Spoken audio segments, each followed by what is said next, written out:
Thank you so much for joining us on It's Time today. We are your hosts. I'm Linsly Donnelly, your citizen scientist and your longevity expert for midlife women. And I'm Dr. Jen Wagner, physician and holistic performance expert. Welcome to It's Time, powered by Prosper. Just a quick reminder, the information discussed in this podcast is for informational and educational purposes only. We are not offering medical advice, nor are we entering into any type of physician or clinician relationship with listeners. Always consult your healthcare provider before beginning any new fitness, nutrition, or lifestyle changes to ensure they're right for you. Your health and safety is our priority, and let's keep it that way. Hey everybody, welcome back to It's Time. Linsly and I are so excited today to have Kathy Bochnowski with us. Kathy is, first of all, a dear friend, but why she is with us today is the vitally important work. She is a physical therapist who specializes in pelvic floor physical therapy. And this was an area I didn't even know as a physician that physical therapy worked with. And I have suffered from conditions where this would have been vitally helpful in my own life. And so we're really excited to have Kathy here with us today to share her journey, to educate us about this vital tool and resource that so many women don't know about, and what it is, how to find it, and everything about how to keep our pelvic floors healthy. So thanks for joining us, Kathy. We're so excited to have you here today. Thank you. Nothing makes me happier than being able to talk about, my passion for 20 plus years treating pelvic floor therapy. And what the audience didn't see is how we just spoke a little bit about things in advance and the passion that I saw, like in your face, talking about it, starting to share your story and to align with like-minded women and professionals who really want to advocate for themselves and for other women. I mean, I couldn't be more honored and happy. So thanks. Yeah, absolutely. Yeah, it's time. Well, Kathy, do you mind just giving us like the kindergarten 101 to the pelvic floor? Because as Jen mentioned, like I did not even realize that it was a thing for me to think about my pelvic floor health. And I'm probably past the point when you would say, ideally, start thinking about it. So if you were to just give the baseline, like what's your pelvic floor and what are the top issues you should be mindful of as a midlife woman? And then also like if you've got young girls, what to tell them too. That would be awesome. Yes. Okay. So I believe that we lack education just for the general public on what are the normal functions? What's the optimal function of our pelvic floor? Like this should be included in health class. Like, well, what is normal urination? What is normal pooping? Should you have pain? What should menstrual cycles feel like? And we don't even start with what normal is. So I really like to teach that. I believe that education is the most important thing that I can do for my clients when they come in, is just teach them. And, anywhere from the teens all the way up to women in their 80s, unfortunately, hardly anybody's learned, what is optimal function of this part of our body. But in the heart of it all, as you said, the kindergarten version of it is the pelvic floor is what's at the bottom of our spine, the pelvic bowl. It's a system of muscles and tendons and ligaments that are there to provide stability for the pelvis. So that helps with holding our organs up in place. And it also helps to close off openings so that you don't leak when you don't want to. But it also needs to relax so that you're not always in pain or always walking around with a lot of tension. But as a physical therapist, I like to view it as no different or not too different than the other parts of our body. Our biceps and our quadriceps. These are all muscles that we have voluntary control over. And there's a lot of taboo around the pelvic floor. And I wish we could just kind of get down to the bottom and be like, it's a system just like any other system, but it's the most important part of our core musculature. And so everybody needs to have some connection to it so that you can relax and that you can contract. So it's your muscles, but it's also these organs, your bladder, uterus, when we're talking female anatomy, and then the rectum. Yeah. So there's go ahead. Kidney and liver in that, or no? So I'm just like literally like, I don't even know what is in my pelvic. Yeah. So I would say that those are more going to be up in your abdominal cavity, so up higher, but the entire system is connected from the openings in your throat all the way down to the openings of your pelvic floor. And there is a system that kind of works together when you inhale and exhale. And this is why, have you guys ever heard the joke, like I laughed so hard that tears ran down my leg? Like, if you think about that, how is it possible that you can laugh and yet that impacts your pelvic floor and, potential leaking? And that's because it is all connected. So really the organs of the pelvic floor are going to be your bladder, vaginal canal with the uterus at the top, and then the rectum in the back. Yeah. So would you think, I feel like as young girls, we go to use the bathroom and it's like, don't sit down on the seat, don't touch anything. And so we learn to like use the bathroom in a not natural, relaxed stage, like tensing our bodies. And I feel like that carries over. Do you think we kind of start really early learning some, I don't want to say bad, but not optimal, maybe is the better term? Yeah. Conditions so we don't relax correctly. We don't do that. And then we move through life and go through all of these stages, I'll stop there before I get to my other questions. But yeah, how much of this absolutely dysfunction starts really early when we're just taught almost from society, don't sit down, don't do this, don't do that. And we try to urinate and use the bathroom in all of these weird positions to not touch anything. It's so true. It's not funny, but it is. I mean, you have to inject like your potty humor. Yeah. All day long, I inject that, but it can be true. So, I mean, I see cases where women are suffering with a condition called overactive bladder. This is peeing frequently, having strong urges. And oftentimes when we dig back through their history, come to find out their mom was like, you got to go pee before we get in the car and drive. You have to go pee right now, or don't sit on the toilet. And so they are bad habits, that they started to form at a young age. But to speak to that, like, what is normal urination? Let's just talk about it. Like, you should be peeing during the day once every 3-ish hours. There's variables for that. If you get an urge to go, you should be able to walk calmly to the bathroom, sit down, let your pelvic floor relax, let your bladder do its primary job, which is to squeeze and empty. You should not push your pee out. The stream of your urine should be about 8 seconds. Otherwise, you probably didn't really have a full bladder. There's a lot of capacity in that bladder. And then at nighttime, you should not be waking up more than once. Once a night is considered medically acceptable, but I'm always shooting for medically optimal, for people. So, I mean, that's kind of the gist of urination. Well, I mean, the overactive bladder is one thing, but I feel like, especially once you have kids, I mean, you never stop to pee. Like, you're just like holding it, like, because you got a meeting or you got to do this or that. It's like the other side of it. You have gotten so full that you're like, do I actually get enough out of my system? Because I'm just like, I don't get to stop to pee, Right.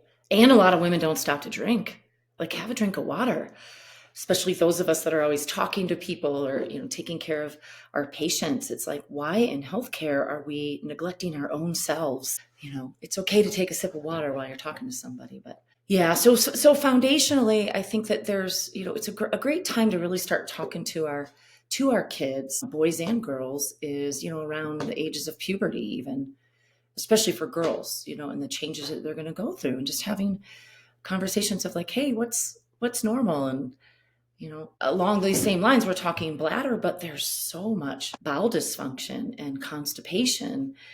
And as a practitioner over the years, I would find that so many of my adult female clients, come to find out, have been struggling with constipation their whole life. Yeah. They never even could come up with the time that they weren't. And that's what about 5-6 years ago really inspired me to go back chronologically and start incorporating pediatric bladder and bowel care into my practice to try to see what we could do at a young age to correct this. But I find I'm so fortunate I get to work with so many moms that are pregnant and early postpartum.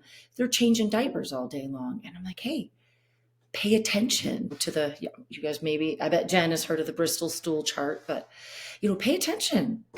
What is the consistency of their stool? Your baby, your toddler could be showing you that they're, through this, that they're having some issues. And if you catch it early, there's a lot of stuff we can correct so that it doesn't become, a huge. And I think, we all have teenage daughters. And I think just normalizing this conversation is even important, just like starting to introduce these terms, and that, my kids come home and God forbid they have to use a bathroom at school. Right. Right.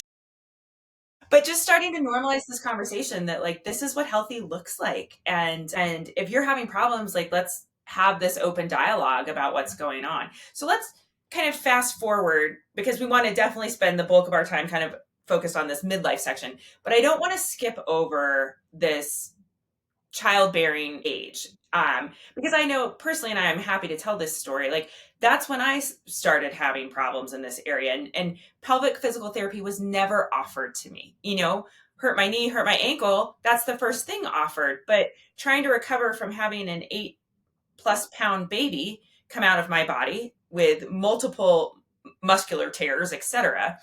Fast forward a few years, and I can't run down the street without having leakage and other things. And finally, to the point where I'm like, I can't do this anymore. I'm tired of changing my pants every race I run. And so, how should women, and maybe this is us helping the younger generation, when should they start talking to their, especially when they start to see an OBGYN very regularly, about starting this pelvic floor health? And is there something that they need to do pre-pregnancy, preconception, during pregnancy, and in the postpartum period to help avoid some of the problems that we might have now later in midlife? Yeah, I think, to speak to that, I appreciate you sharing your story, first of all, because that's how we're really going to advocate for ourselves, is to open up about our personal stories and share them. And especially people look up to you. You're a physician, and for you to share that, for me as a physical therapist to share my story, that I was a PT for 5 years and then gave birth and had all sorts of problems, some really similar to yours.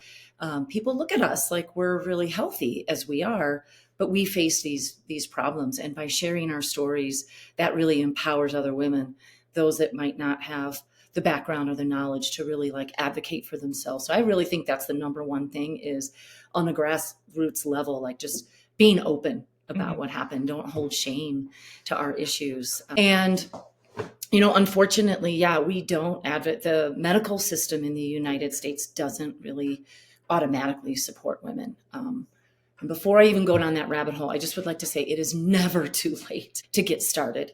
I have several clients right now in their 80s. They're fired up. They're kind of like, how come nobody ever talked to me about this 10, 20, 40 years ago? But they're still making improvements, and they're still building strength and regaining control of their pelvic floor. So it's never too late. So don't feel like you missed the boat. But that said, I started off in ortho and sports. And so I had this great foundation of protocols that we have in the United States. So you tear your ACL, you dislocate your shoulder. Orthopedic doctors are trained very well to utilize physical therapists to help them get better outcomes for their patients. I loved it. Right. And then, almost 21 years ago, my life changed when I gave birth. And I was all of a sudden like, whoa, my life, a lot of the things that you just described, Jen, were starting to happen to me. And I wasn't going to sit still for it. I really wanted to get help. I didn't want to be peeing my pants anymore. And I wanted to remain really athletic. And so what I've learned is that we need to really keep advocating for the OB-GYN model of care to adopt an orthopedic model of care. So when should it all start? Yeah, a great time is during pregnancy. Man, if I could get a woman in my clinic when she's pregnant and find baseline things of, how her pelvic floor functions, can she relax so she can labor and give birth and have less perineal tearing, right? Set her up for a faster, more complete postpartum recovery. That's my win-win situation. But if I can also get her early postpartum, maybe in that, what I call the 4th trimester, or the first 12 weeks postpartum, or at least the first 6 months, year, so much what I'm focusing on is prevention. How do we prevent you from, having leaking? How do we prevent you from experiencing back pain? Or the worst condition, the most preventable condition in women's health is really prolapse. And then beyond that is osteopenia, osteoporosis. These are issues that we could spearhead them really at a young age and prevent them from occurring. So if you're at midlife right now, let's say, similarly, not running marathons, but like whenever I'm dancing, if I'm out having a great night dancing, jumping around, always reminded that I've had babies, because I will start to pee right there. And I don't know what you're supposed to do at this point now to try to rehabilitate. So if you're in midlife and you're like, it's not so terrible that I have to change my pants when I'm doing a marathon, but I'm always aware that I have had children. I'm just, this is a little extra moisture to that. What should we kind of guide people to think about that's either like you use the bicep analogy, like strengthening your muscles. Like what are things that people should just do in their day-to-day life to kind of build the pelvic floor? Yeah.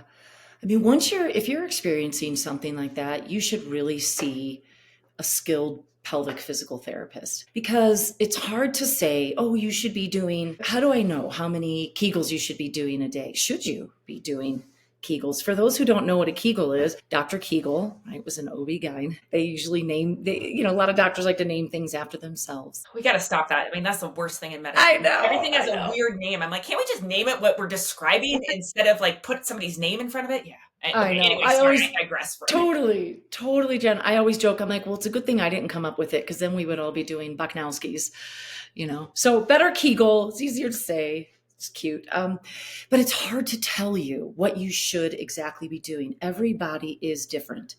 I use a tool called biofeedback. That is, and I use it externally, meaning I use these electrodes that are designed to go on the outside of the body, but on the perineum, or, to read the muscles of the pelvic floor. And it helps us know, can you relax? Can you contract? Can you contract those muscles at the right time with good power and endurance? And it gives you a lot of freedom to move around. And I have people practice coughing, clearing their throat, jumping, lifting heavy weights. I mean, I'm a physical therapist. So I want to make you do all the functional things that usually would create, leaking in your case, Linsly, like, so that you really get exactly what your body should be doing. And then I can tell you should be doing X number of Kegels in this position, holding for this long. So it's really more prescriptive exercise versus just generic. So I would say you need to come and visit me or another pelvic PT, but I would be honored if you want to see me.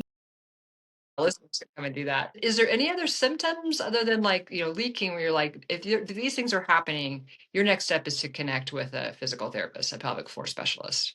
Yeah, and do it right away. Leaking is sometimes just the tip of the iceberg. It's just, like I say, if you can't run, sneeze, jump without leaking, you're also probably not having the strength of the pelvic floor to hold your organs up in place. If you're not holding your organs up, your bladder, your uterus, or your bowel, or any combination of, then you could start to develop a condition called prolapse.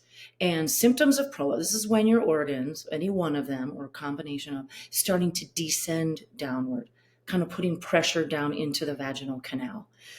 Some symptoms of this could be like you have difficulty keeping a tampon in when you're in your menstruating years. You feel a heaviness or a bulge. Women will tell me sometimes it's like a golf ball, feels like there's something in them. And then there's a condition where, because prolapse has lots of different grades, but it could be so severe that your organs are actually starting to push outside of you. And this is pretty hard to miss, because it's, now it's pushing out through the opening of your vagina. And, that's a tough grade. But so here's the thing. If you learn, there are conditions, or there are symptoms that are not modifiable in our bodies, right? Gravity.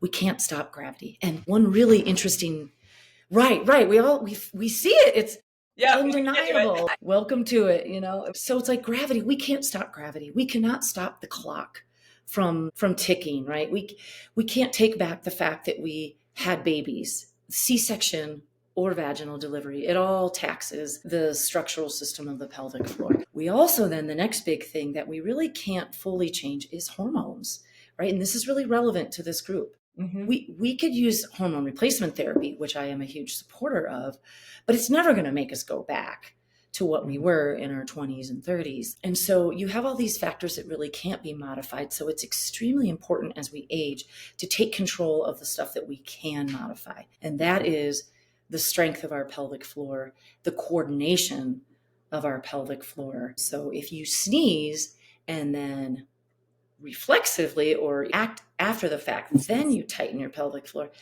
it's too late. The organs have already dropped a little bit. Maybe a little bit of urine got into the urethra. Once it's in the urethra, there's nothing that's going to hold it in. Your next movement, breath, you're going to leak. And so we really need to focus on what we can control, which is, how do you use your pelvic floor optimally? And a lot of women, what I find, will avoid running.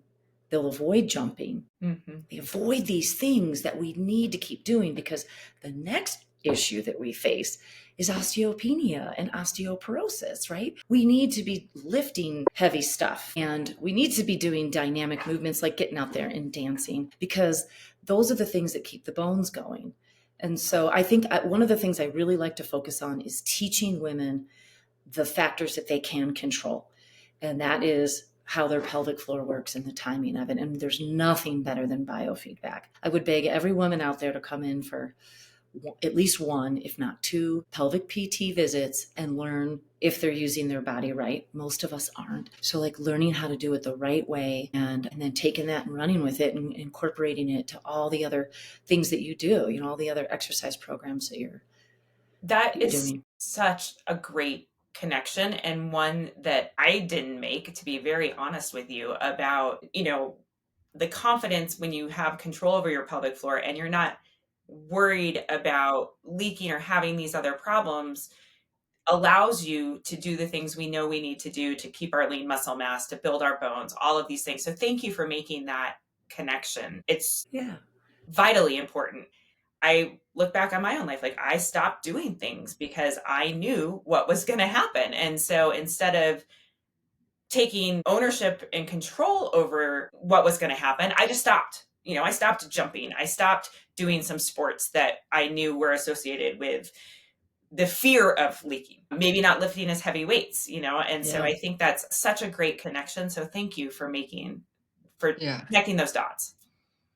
So how do people find a Kathy in their community? Like, I wouldn't know where to start to look for a pelvic floor specialist if we didn't know you. So how can people start to get this assessment so they've got their baseline, maybe their specific protocol to keep building strength? Yeah, I honestly think the best way is go to like a social media platform. And if you're willing to put your story out there and just be like, hey, who has seen a pelvic physical therapist in the area? And, who do you guys recommend? Because women who are willing to, you'd be surprised. You'll probably in an hour get 25 responses, because it's kind of a snowball effect. And a lot of women are realizing like, oh my gosh, this changed my life. This gave me a confidence that I, didn't think I could ever get back. And so there's so many women out there who will be willing to share it. I wish I could tell you that you could ask your doctor, but it falls on deaf ears. I've been practicing physical therapy in Park City for 23 years, and 20 of those years have been dedicated to pelvic floor health. And my number one referrals are still word of mouth and women talking to women.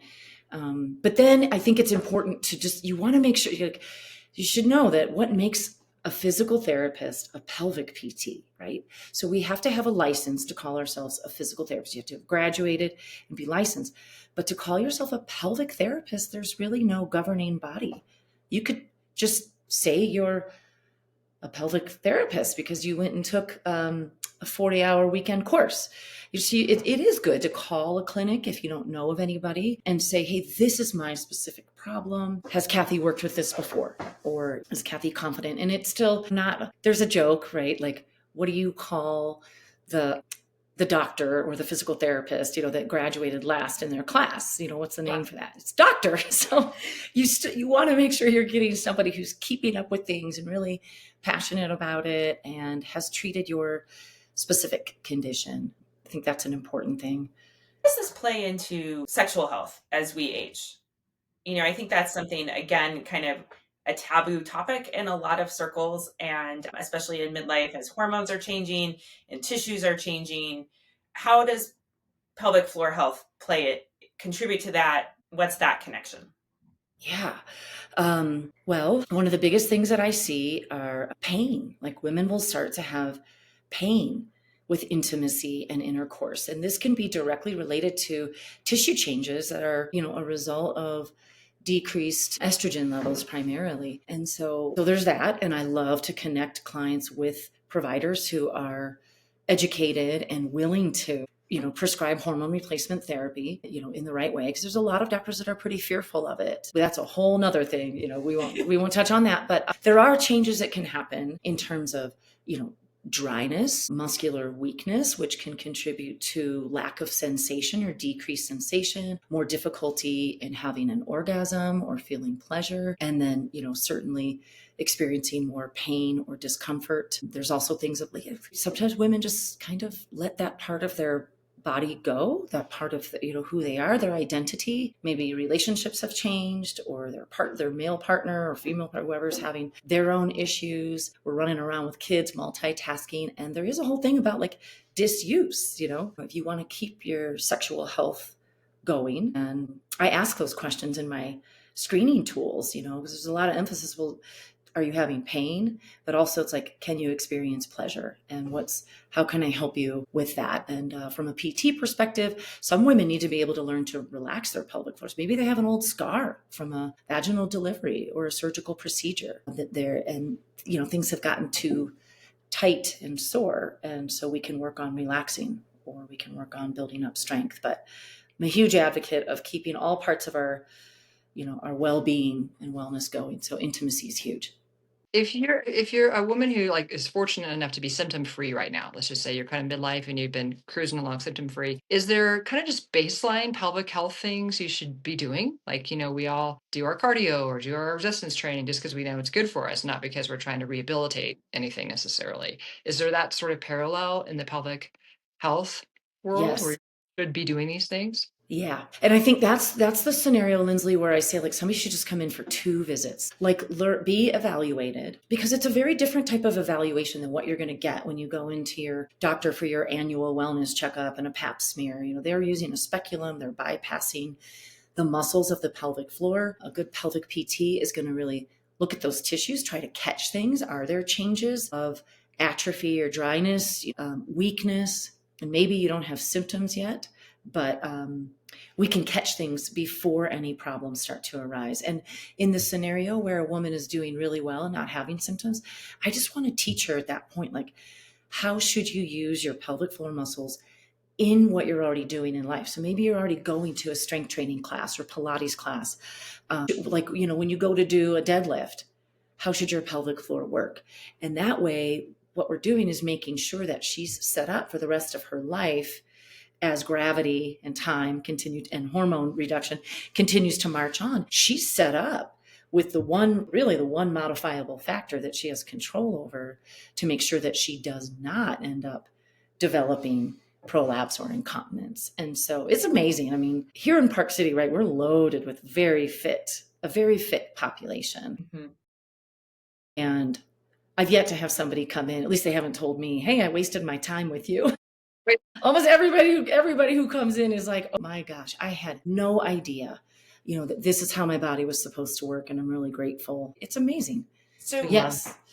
I think, part of this is maybe even just fear may not be the right word, but a little bit of worry or concern about what's going to happen in an appointment, because it's, for better or worse, probably for worse, it's part of our bodies that are very private that we don't talk about a lot. And so maybe I think one of the first steps is saying, I have the confidence to go, but maybe I'm really a little anxious about what's going to happen in an appointment. Can you kind of explain that a little bit? Like if I'm coming to see you for the first time, like what's going to happen? Yeah. Before anybody even walks into my door, they get like intake forms to fill out. And it kind of breaks it down: bladder, bowel, pain, sexual function. It asks a lot of detailed questions. So I think it already prompts people a little bit for that. But, we sit down and we have a little bit of a conversation on those topics. What things are you, here for? And then it kind of becomes an art, how you take care of your clients with time. And I think I have a way of putting people at ease because I'm so comfortable in doing it. I'm also a big sharer, meaning I'll share my personal story. If I feel someone's a little anxious, I'm okay letting them know that I was the patient on the table. I was a bad patient too in the beginning. It's hard to be vulnerable and open up, but I've created an office space also that's very private and comfortable and one-on-one. I'm not in a crazy busy, your typical ortho sports PT. This is a really private one-on-one setting. Before I ever do an examination, I explain the anatomy. I get out my pelvic model. I use my anatomy book. I want people to know why, what I'm looking for, what I'm going to be examining. And as I do it, you could just, anybody who comes in with anxious, you just feel it kind of melting away. And we just start to develop a trust. I'm trauma informed. There's a lot of trauma out there. There's a lot of birth trauma, abuse trauma that women have gone through, and my male clients as well. And so I'm just really sensitive to that. Everybody moves at their own pace. But I want everybody to understand what we're looking for, why we're doing it. And some women are like, oh, I'm good. I've had 3 babies. I don't care. And I'm like, yeah, but I do. And I want you to always, because I hear all these stories from women who are like, still today, even like last week, someone's telling me this horrible thing that happened to them when they were 2 months ago giving birth, and they felt like all control was taken from them. And so I want my clients just to always feel at ease. They're the driver. I'm just there, I'm just kind of coaching them along and helping. But there are many things that I can do that don't involve a pelvic examination, or maybe don't even involve an internal exam. So let's kind of break that down really quick, right? Like, the best thing for me to do if I'm really going to examine your pelvic floor is for you to give me permission that I can start with an external examination, just looking at, what happens when you do a Kegel, what happens when you relax, and then proceeding with an internal exam if they're okay with it. It just gives me so much information, and it's just done with, so much care and modesty as needed. Yeah. Thank you for explaining that, because I think that is a big roadblock for women seeking care, especially women that may have had trauma, is just the fear of what that exam entails and that relationship. And I think most of us, especially those of us that have been athletes, think about these physical therapy clinics where there's like 20 people on tables in the same room. And so that reassurance that it is very private, very controlled setting, I think is really so. If you had to pick 3 ways that we could help get the word out there, I'm sitting here thinking, like, every pediatrician should know this and be talking to these new moms when they see these new parents and their new children so frequently in the beginning. Like, Mom, are you getting your pelvic PT? I feel like there are so many ways to start to introduce this. And I know, I was offered a surgical procedure and never offered physical therapy first, which is totally opposite of if I had a non-operative orthopedic injury. Even if it was operative, sometimes you're offered physical therapy first to see if you can get better before going to surgery. That was never, ever a suggestion. It was, oh, we can fix that. We'll just go in and, put a little sling in there and you'll be great. And I wish in hindsight, I would have known about this, because I didn't. I know. It burns me. It's sort of like, I want that to yes, I want that to happen. Here's one thing I'll try to come up with my 3 ways we can keep spreading the word. But like you mentioned, Jen, that you shared with us that you had surgery. I believe really deeply that it's okay to have surgery. Sometimes I refer my clients to good surgeons.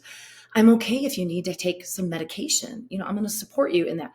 I'm okay if you need an injection, whatever, but don't just do the passive thing. Like, also, like, as a physical therapist, right? Like, also learn how to optimize the pill, the injection, the surgery that you're going to take, right? Like, that is really where I come in as a pelvic PT, is like, how can I help to connect you with all the best providers out there and whatever it is that you need, but then you take an active role in it. And nothing makes me sadder than a woman just goes in and has a sling put in, but why these amazing physicians like urogynecologists are unbelievable. Why are they still not always, like an orthopedic doctor who does surgery on your ACL, always is going to refer to good PT. And so why is this still not happening? So one of the things that we need to do is get to our doctors. Really, it probably needs to happen in medical school, because it's just, I think most doctors that I've had conversations with, it's just like, this was not part of their education. It wasn't part of their residency. And therefore, when you hit the ground running in your work, you kind of stay where all those things that you learned, and it's hard to know, beyond that. So I do reach out to all the local pediatricians, all the different local doctors. I try personally to do like community outreach things where I'm doing talks, for different groups. I do that all the time. I also offer to go to people's homes. If you have a group of friends, whether you're in the baby making years, or whether you're in the post menopause, invite me over. If you give me a bowl of soup and a glass of wine, I will happily come over and hang out with you and your friend group and just share the things that I'm passionate about. And Linsly and I are already plotting. We're like, let's do it. Yes. Like I offer this all the time to people, and it's interesting. It's not, I don't get as many takers as you would think. But that is one way that I'm working on it. I think so. The medical school thing, me doing local stuff, and then honestly, like women sharing their stories. Ask your mother what her birth story was with you, and if she had complications. Talk to our daughters and our sons, and your significant other, and share what struggles you're having, and don't put shame around it. Ultimately, though, I think, we need to probably get political change and advocacy for women, that it should become an absolute standard of care at certain times in a woman's life. Yeah. So I don't lose this point you raised a couple times, and I was like, I want to ask about this. Kindergarten pelvic floor for me was where I started this conversation. So now I'm like, okay, so if I'm going to go check in with my husband, how can I be supportive to ask him a couple questions about, should he be having somebody check out his pelvic floor? Like, is it the same set of symptoms that I would kind of flag for him to go through, or, what can I do to help him move that conversation forward? Yeah, I think what I see more with men, so sometimes I'll see issues of prostatitis, and I could go on about that, but I don't necessarily think that prostatitis is an antibiotic curable condition for men. This is where they could have a lot of urinary, like having to pee a lot or difficulty initiating the stream of urine. These would be things to talk about with guys. But as they get older, that prostate can cause them a lot of issues, primarily with urinary dysfunction as well as erectile dysfunction, or ED. So these are really good conversations to start having if he's struggling with any of those issues. Men should be getting, their baseline PSA checks, Right. to make sure that's okay. But the issues that men face are very different in general than women. They have a very narrow pelvic outlet. They only have 2 openings versus ours. They don't birth babies, and they don't have the hormone roller coaster that we go through. So maybe pelvic pain, maybe some urinary incontinence, but a lot of that is related around their prostate issues. So it's different. Women get prolapse, where our organs start to drop downward into our pelvic bowl and outward toward the vagina. Men actually, with improper management of their pressure system, develop hernias. So if you have a guy who has a hernia, see their pelvic, the pressure is going to go to the weakest link. Mm-hmm. Men don't have weak pelvic floors in general. They're very tight and narrow. They don't have an open pelvis for birthing like we do, but they do have a weaker inguinal canal. Their groin region is inherently weaker for some of their structural, stuff that they have, and their abdominal wall. So you could picture guys like lifting stuff and straining. And so for a woman, that's going to go downward. For a man, it's usually going to go outward and forward. So if you have a guy, I really believe this is another thing that men, prior to having hernia repairs and certainly post hernia repair, should be coming to see a good pelvic PT to help them learn how to change that. Because if you don't learn the pattern or how to correct the modifiable conditions that contributed to your problem, eventually it's just going to come back. Yeah. And that's the case with bladder slings for women and hernia mesh for men. Got to learn how to improve the problem. That's so interesting. So we only have a few minutes left. So Kathy, where can our local community find you? And then my second follow-up to that is there, we talk a lot about what used to be the North American Menopause Society, and to go there to find practitioners. Is there kind of a repository of physical therapists, or a association of physical therapists, where consumers can kind of search in their local areas to see who's at least identified themselves as a pelvic PT if they're not getting the resources through social media? Is there a resource that we can put in our show notes and on our website for people to be able to go and do their own research about finding people in their communities? Yeah. Okay. So the first part of your question was, how do you find me? How do we find you? Okay, so I have an office in Park City. It's located in Bear Hollow, and I have a website. It's www.happybodyphysicaltherapy.com. Okay. So that's the easiest way to find me. There's information on there. It's super easy to book an appointment. There's a phone number. You can text, call. Yeah. And I'm an open book. I'm really available. So if anybody out there listening wants to talk to me, pick my brain, make an appointment, that's really easy to do. Okay. So then the next question is like, what is the broader search area? So for a while I served on the board of the Utah physical therapists, like pelvic floor specialists. And we created a list. And that list has been given to, all the local statewide Utah providers. But that list actually, Jen, it's kind of interesting, is not really available to the public. And we have like a Facebook group, but it's just for our practitioners. It's not, locally available that I'm aware of, unless the new board changed that in some way. So a lot of it is like you have to go to your doctor and ask for that. Other than that, you're just kind of word of mouth and doing Google searches. Yeah, maybe I should put that on my project list of something I can do to get, because there's a lot of great pelvic PTs. Yeah, we're here to support. And Kathy, can you treat, like if some of our listeners are like, hey, I got a group of women and we'll get some soup and wine ready for you. Can you also travel if people could bring you to their community? Yeah, absolutely. Yeah, I've done some really fun traveling. I went to a ranch up in Idaho. That was so cool. Nice. All women. I've been to another ranch. I don't know what it is with ranches, but I went to a ranch out in Santa Barbara. Lovely. And there were like 30 women, and I was one of the speakers. I know, right? So that would actually be a really fun thing. Yeah, so I would absolutely, travel. Good. It's, awesome.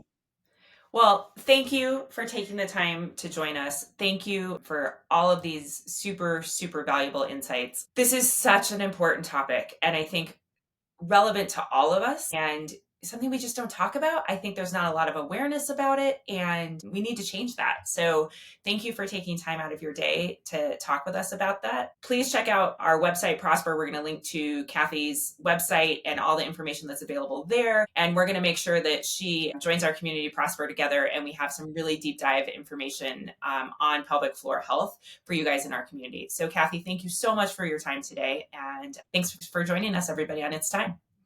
Thank you. I love that we have the same passions we share. Thank you so much, both of you. Yay. Thank you so much for spending your time with us here today.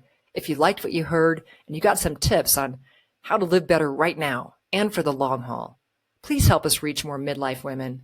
Please share and rate and like this show. And we can't wait to continue the dialogue with you on our next episode. Until then, thank you. It's time.